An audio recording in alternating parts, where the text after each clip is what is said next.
Hello everyone, welcome back to my channel. My name is Brittany and today is Vlogmas day 20, I believe. 20.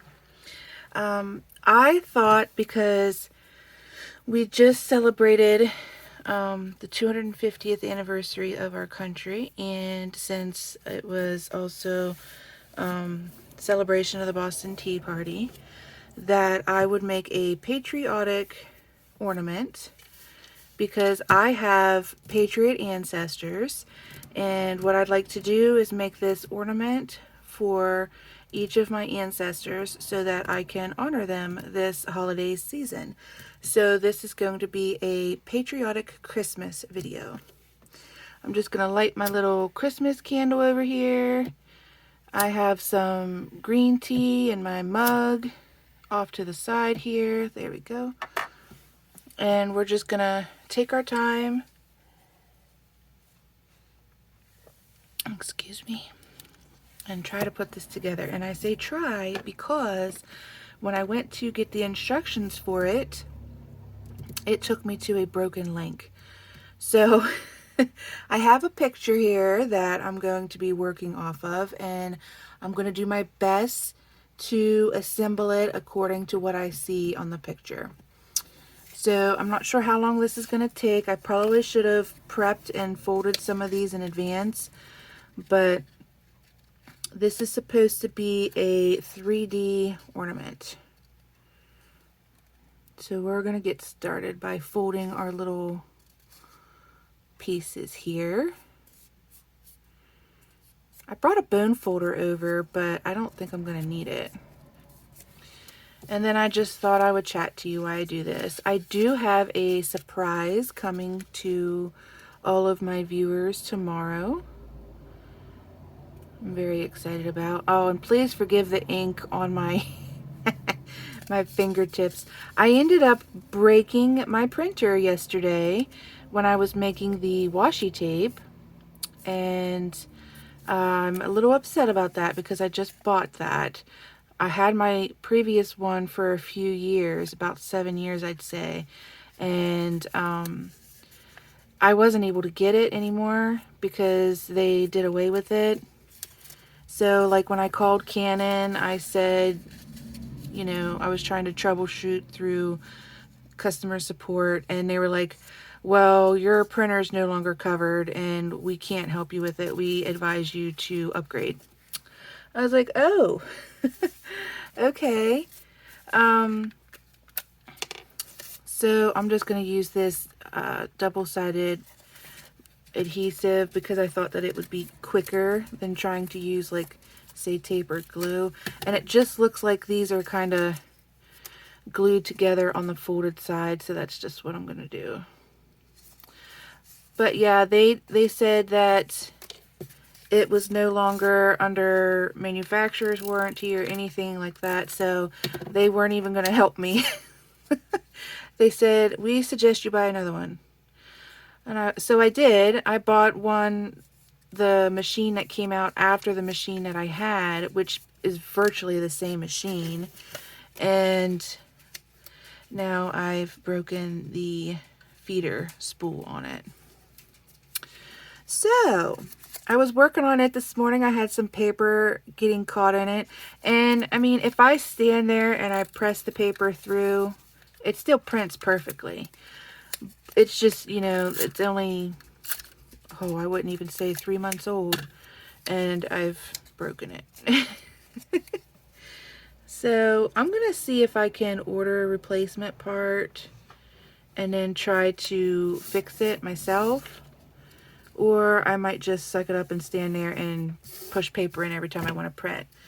Alright, so the first one's down. That'll give you a little bit of an idea of what it's going to look like. And we'll just keep doing that, and I'll keep chatting. So that's why there's ink on my fingers, because I was ripping paper out of it. I got needle nose pliers out because it wouldn't budge. And I knew yesterday when I was printing the washi tape that I needed to be more patient. And because I wasn't, I pulled a little too hard on the paper that got jammed because it was going in crooked. And I heard this loud pop, and I was like, oh no. Of course, this printer's loud anyway, so at first I didn't think anything of it. But then when it wouldn't take the paper up, I was like, all right, something is either pulled out of place or broken. So I'm gonna work on that. But yeah, I do have a surprise for you guys that I'm gonna work on tonight so that it'll be ready for you all who are following along with my Vlogmas journey tomorrow. So I'm gonna work on it tonight and it'll be tomorrow's video. And I'll give you a clue. It's something that I have talked about in another Vlogmas video. So you kind of already know about it because I've talked with you about it, but that's all I'm giving you. I want it to be a surprise.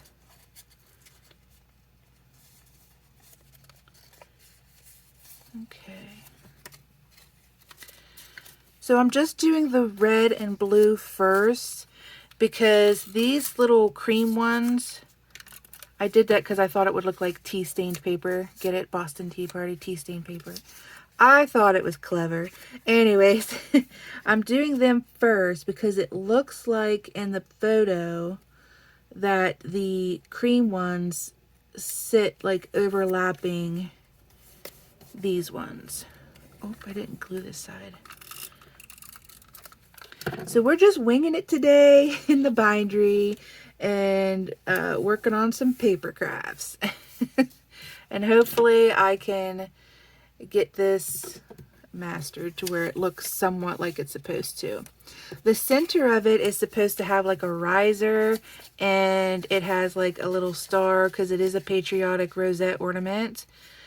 But I'm going to replace that with just like a little cream circle that I'm going to write my patriot's name on and his birth and death date. And I found out that I had patriot ancestors fairly recently, thanks to a local histories and genealogy course that I was taking as part of my graduate studies. And I had no idea prior. I actually grew up thinking that I was descended from other nations than what I actually am. So it was really interesting to use all of those genealogy databases and learn about, you know, where I'm actually descended from. And then, of course, I started looking into lineage organizations, and I found a couple that I'm pursuing. I actually got into one of them, and it's been an education. I'm still learning a lot. There's so much to learn about it. A lot of the traditions, a lot of the like the meetings and how the protocols are. There's a lot to take in and learn. So I've been enjoying that journey. But again, I wouldn't have even known about it had it not been for that class I took. And I think of all my classes, that was my most memorable one. Like, that's the one I enjoyed the most because I learned so much about myself, literally, in that class. And if, you know, I start my job search and I end up in a local histories or genealogy library type setting, I think that that would be best because I really got into all those databases and was navigating the documentation. And I know some people find it difficult to read period writing, whether it be, you know, later centuries, but or more modern. Like, for example, cursive writing isn't as commonly practiced as it was in the past. And a lot of the documents, like, that I found for my family, my patriot, my family member, were all in cursive. So I don't have an issue reading it, but some people do have difficulty, like, deciphering what things say. So I really enjoyed looking at all the documents and going through the photos on the genealogy sites, because I was able to read all of it, like the wills and the land contracts as they would transfer from one family member to another, and even like the census records. So then that took me on a journey of volunteering for like national records offices. And you can do like citizen transcription type work. So I signed up for that, which gave me a little bit more exposure to that type of writing. And it was one thing after another in that class. I just was learning every single week, and it was an amazing experience. And I actually came to find, when I started doing the volunteer work, the volunteer transcription, that one of my classmates put together a alphabetic decipher, like, key log to help people who wanted to transcribe but who wasn't familiar with, period writing. And so it was interesting to meet someone else who was also interested in, epistolary documentation type things. But that was just so memorable. And I mean, that's obviously something I'm going to have for the rest of my life too, to research and to continue learning and growing, which I love that stuff. You all right, Snoopy? I think he drank his water too fast. We went for a walk this morning because yesterday I woke up to snow, which was gorgeous, and Snoopy loves to play in the snow, so we went for a little walk down to the bottom of the hill at the our yard, and then, of course, because he's a beagle, I mean, it's true for most dogs, but especially for beagles, his nose was just going. I'm sure there's been all kinds of wildlife tramping through the yard. Deer, turkey, rabbits, we see it all here. And I'm sure he probably caught a scent of something. So this is coming together pretty quick. Assuming I'm doing it correctly. Like I said, I did not have instructions to go on. I'm just trying to replicate what I see.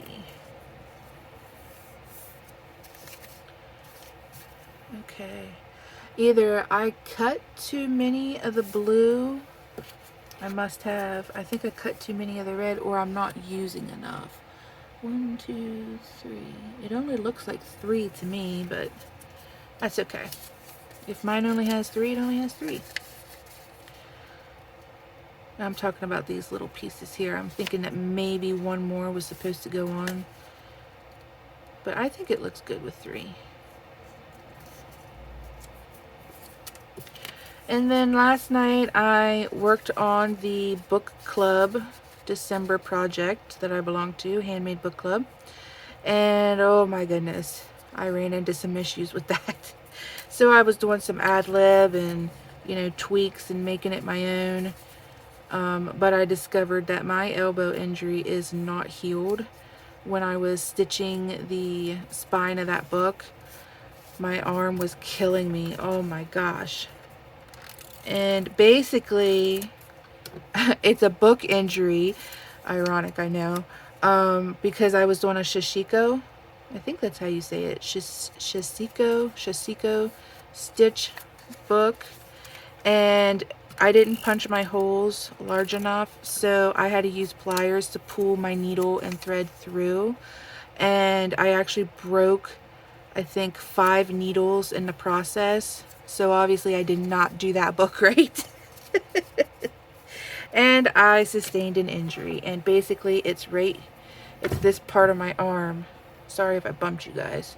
It's this part of my arm right here, like tennis elbow pain. And you can actually feel the tendon raised up. So I don't know if I tore something or, if something popped in there. But Who would have thought I would get an injury from making a book?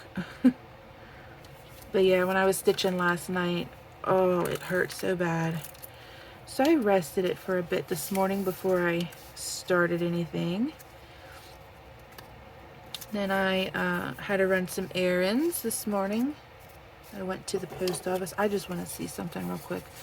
I had a package to mail and some cards that I made yesterday with you guys to mail.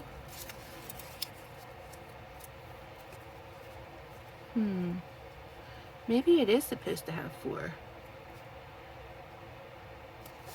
Well, I'll add them in. I'll do my best to add them in. Just go with it, right? There, does that look better? So this one is one with 4, and this is with 3. I can't honestly tell a difference. There, maybe that's how it's supposed to be. I don't know, guys. I couldn't get the directions. It took me to a, what is it, a 404 message. The instruction website had been disabled. So we're just going to do our best here. So that one has 4. I'll try to keep going in the same direction. Okay, now that one has 4. And then, so with that book I made last night, it was kind of discouraging because there were 2, and I was like, I'm not even going to try the second one. They gave us 2 projects this month, and I'm like, there's no way, not with my arm how it is. So I already submitted my finished book for the like inspiration gallery, or just the member gallery. I really hope that it heals. I was reading up on tennis elbow because that's kind of like what it feels like. And they said, what I was reading, that it could take 2 to 6 years to heal. And I'm like, certainly not. I mean, what am I going to do with my bookmaking if it doesn't heal? So I'm hoping that the week after I finish Vlogmas, I can really nurse it and do some like physical therapy type stuff and get it healed up more. If any of you guys have experience with tennis elbow and recovery, and you have like tips of exercises or anything, please leave them in the comments. I'm pretty sure I figured out the comment thing, and you guys can leave them now. But yeah, please tell me, because I have been doing some exercises that I think are okay. They're just like things that I watched on YouTube, or that I looked up on Google, and they do, and like my arm does feel better afterwards. So I don't know. There, does that look better? I think it was supposed to have 4. It looks more full. Alright, so now I'm going to start on these little guys. And it looks like they have 4 as well. We'll see. I've noticed when I'm folding these that some of them have like the curvatures off. Like, see how this one is shorter, but yet you're supposed to fold it in the middle. And I'm thinking that that is so that you can tuck it in between like that. I'm not sure, but you know, if I've folded it wrong, then we're just gonna learn to love it. And that's something that I want to get better with in 2024, is accepting like mistakes or failures, because you know, just because something doesn't turn out the way you think that it will, it doesn't mean that it wasn't still a good experience. And I want to get better at accepting things that don't work out, because 2023, if it taught me anything, it's that what you expect is not what you're usually going to get. And I think I mentioned in one of my journaling videos that a lot of the things that I was looking forward to in 2023, yeah, I went full in on it and it was a good experience, but it didn't like work out, or it didn't last long term.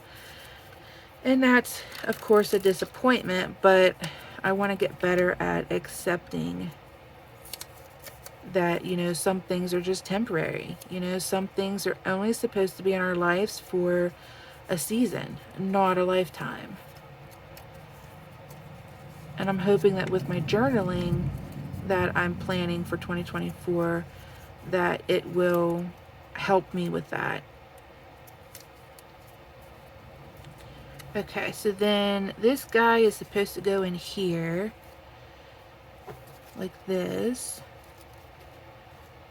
So I'm gonna only put this down part of the way because it looks like the top part is supposed to be, oh no, there we go. It's supposed to be exposed. Let's try it.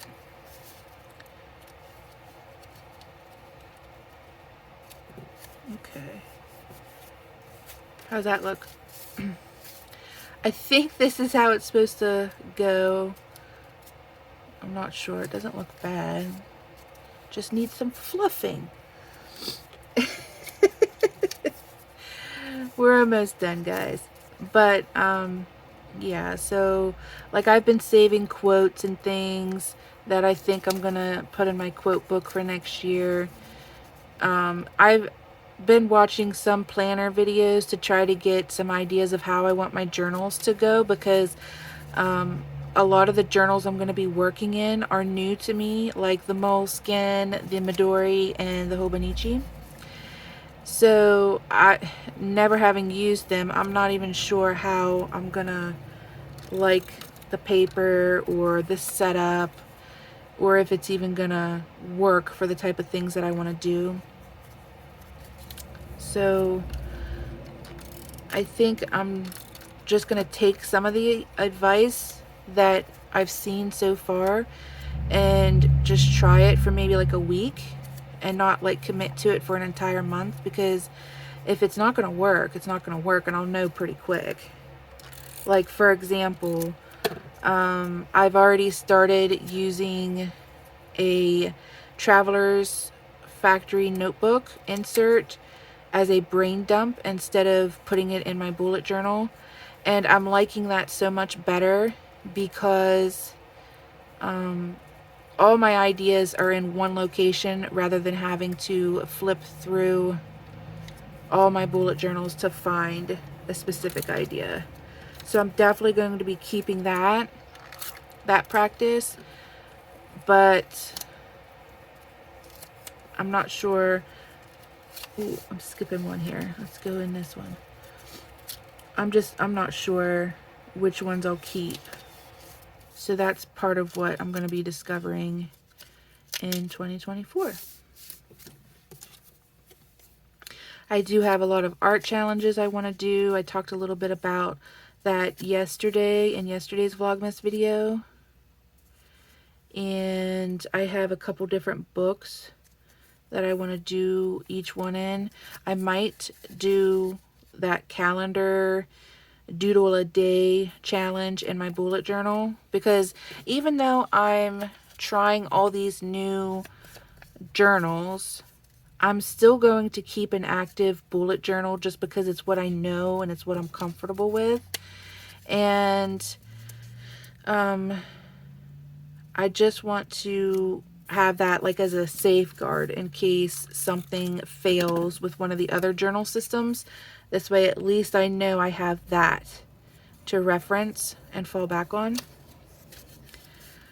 But yeah, some of the tips that I've liked so far include like gratitude. So what I'm thinking about doing, I mean, I'm already doing gratitude in my bullet journal, but I'm thinking about doing it in a different journal, just like off to the side on its own, like I'm doing with the brain dump, because I like the brain dump being all by itself. for the reasons I just described. And I think that I would have a similar experience with my gratitude being in one individual book. I mean, how nice would it be, like, if I'm having a bad day, or if I'm, you know, having a sour mood, and I could just pull that book out and just read all of my gratitude in one location and be like, okay, you know, this is not that bad. Okay, that one's crooked. We're going to accept it. We're going to accept it. I got to practice that. I'm going to get something to drink here real quick. Excuse me. But yeah, like, so if I'm having a bad day, or if I'm upset, or my feelings are hurt for some reason, whatever, I could just pull that one book out and just flip through it and be like, look, you already have all of this stuff. You already have experienced all of this stuff. You know, you've had some really positive experiences, etc., etc. And I think that would be a great way to lift my mood. This is another reason why I want to try the doodle challenge on the calendar, because I think it would be awesome to have all your doodles in one place like that. Right now my doodles are in individual monthly pamphlet style booklets that I've made for that specific challenge. And I'm thinking about, well, I'm not thinking about, I've decided that I'm going to dedicate an entire book to a year-long art challenge that I have created for myself based on something I learned in school, that I'm going to be sharing.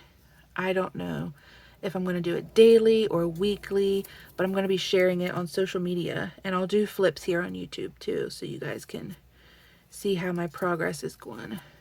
And then this way, instead of having an individual pamphlet for each month, I'll have an entire booklet for the year of all of my challenge.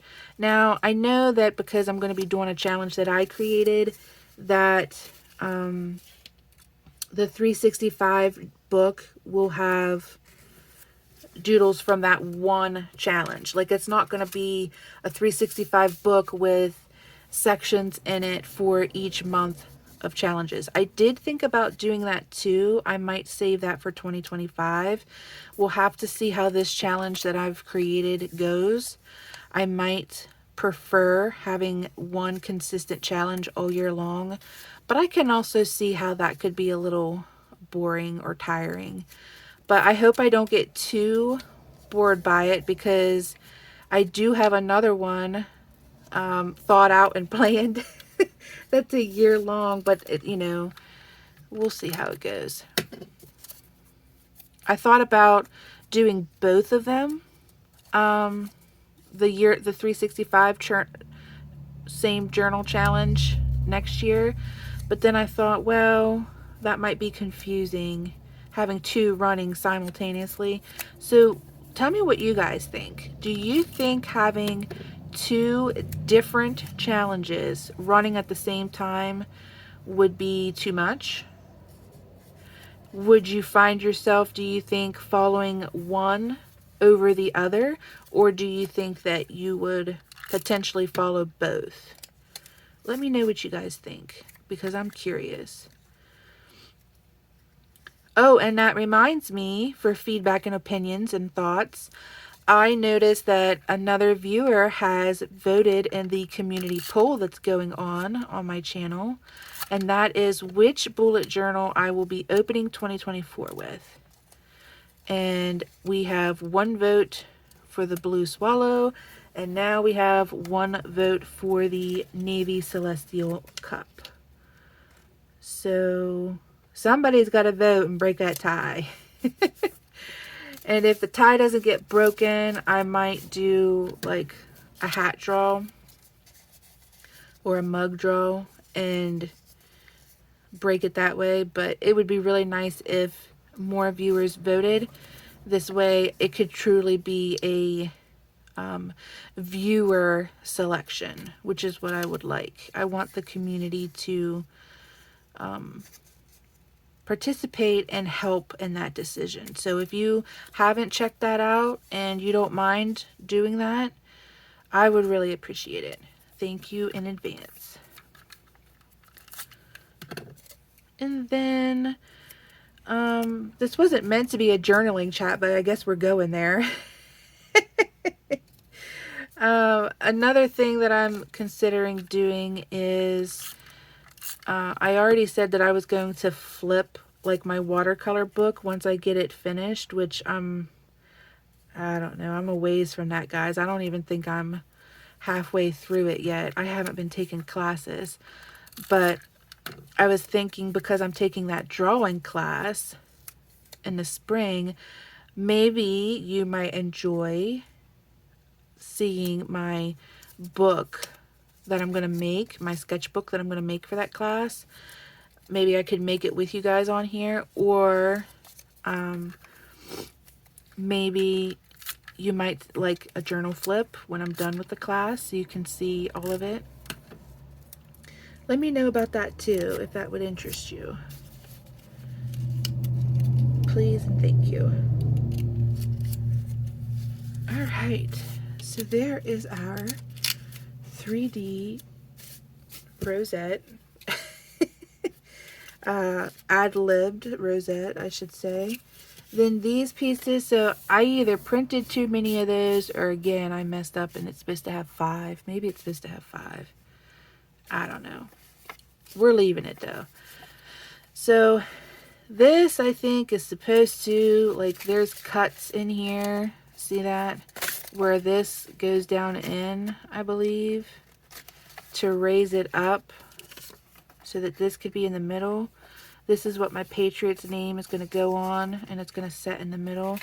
So I'm not sure how this is going to work. I think these get folded down, and then I think this flap, I don't know, I think it gets folded somehow. We'll just fold this one and see what that looks like. Maybe those flaps are for gluing. I probably should have picked an ornament where the instructions worked, but honestly, I thought this one was so pretty that I didn't check the instructions. Okay, that isn't going to work because look, it's bigger than where our slots are. I don't think we're going to use that. I mean, how would that even work? Yeah, we're not going to use that. So these are reinforcers for like when you go to hang it. So I'm going to put 1 or 2 of those on, and they just go on this one that has the holes to hang it.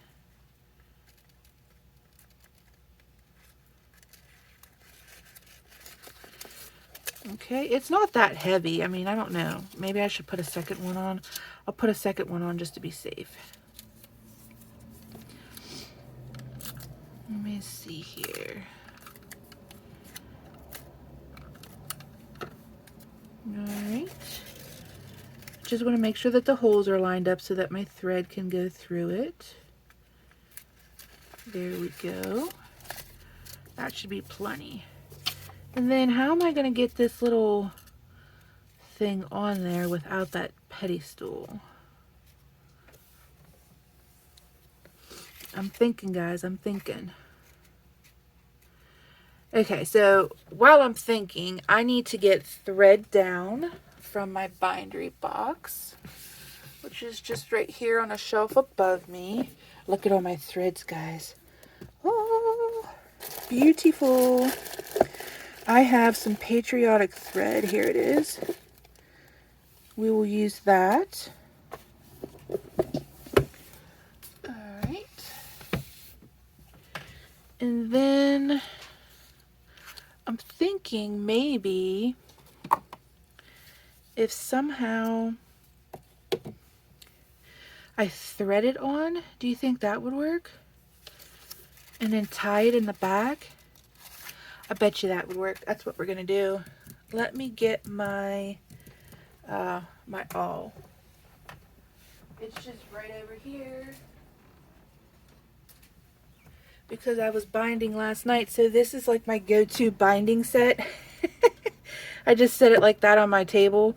So if I want to like do a project on the fly, it has like everything I need right there. So let's do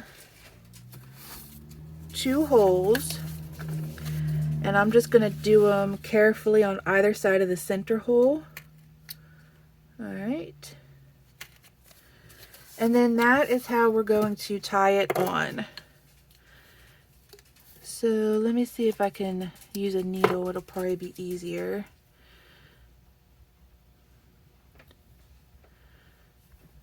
Okay, so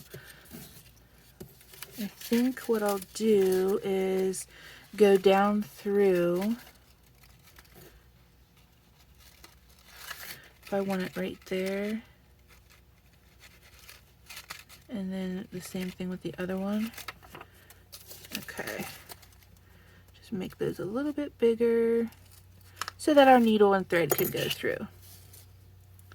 I don't know if this is a long enough piece of string, but we're going to wing it. We're going to go with it, see what we get. And this would probably be better with cardstock.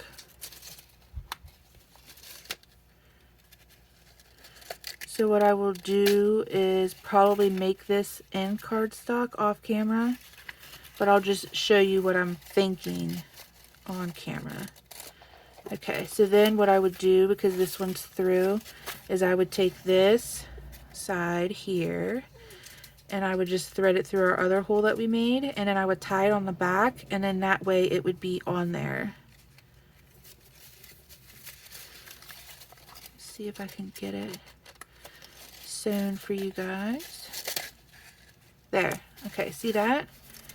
So that's how I'm going to get it on there, and then I'll just tie it on the back. I'm not going to do that now because, like I said, I'm going to use cardstock for this. And that's where my Patriot's name's going to go. And then we have to tie... Oh, what's going on there? Got a little tangle. Okay. Our loop to hang it on the tree. This is kind of big to hang on a tree. I might just hang it close to the tree. All right. We'll get this going. And while I'm doing this, I again just want to thank all of my subscribers. I really appreciate you guys being here. I appreciate you guys coming back each day, joining me on this vlogging journey, and for Vlogmas especially, because this is my first time doing it and I didn't really know what to do, but I hope that me creating something every day was fun, and I hope it's helped you to get to know me. Thank you for subscribing. Thank you for liking my videos. Thank you for all of my new followers on Instagram who are following my bookmaking journey. I really appreciate it. And it means so much to me to see you guys like the stuff that I make. I mean, really it does. All right. So there's our Patriotic Patriot Christmas ornament. And it is all ready to hang. And of course this won't move once I get it sewn on there permanent with cardstock and my Patriots details written on it. I love it. There you have it. That's what I have for you in today's video. Be sure to come back tomorrow because, like I said, I have a little surprise I'm going to be working on for all of you tonight. I think you're going to be happy with it. You already know about it, but that's the only hint you're getting. I've already mentioned it and you know about it. So, all right, I'm just going to get cleaned up here, have a bit of lunch, get this video processed for you, and I will see you in tomorrow's Vlogmas video. Thank you guys for watching. Thank you for liking and subscribing. If you do like me creating things, you like to see what I make, consider adjusting your notifications so that you'll be notified whenever my next creating video comes up. And I'll see you guys tomorrow. Thanks, guys. Bye.